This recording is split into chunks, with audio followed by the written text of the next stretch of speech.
So we have a problem here that says that we have a large spring that has been compressed by 2 meters, and it says that it has a spring stiffness constant of 64.3 newtons per meter. So this is a really large and really stiff spring, and part A is asking what is the spring potential energy of this spring. So in order to calculate this is just a really simple equation. The potential energy of a spring is equal to 1/2 of the spring stiffness constant times the compression or stretch squared. And all we have to do is to plug in our values and calculate the spring potential energy.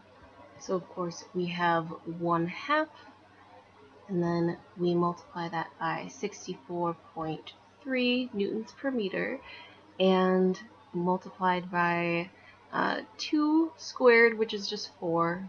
We don't have to make that any more muddled up than it needs to be.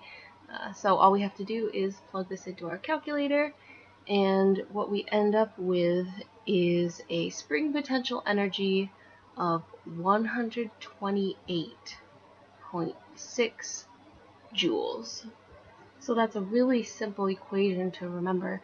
And one thing that's just a little bit noteworthy is that even if we had stretched this spring by 2 meters, the spring potential energy would be the same, because whether our spring was compressed or stretched would just change that 2 to a -2 or a +2.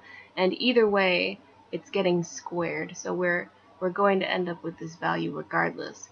But with that, we can move on to part B.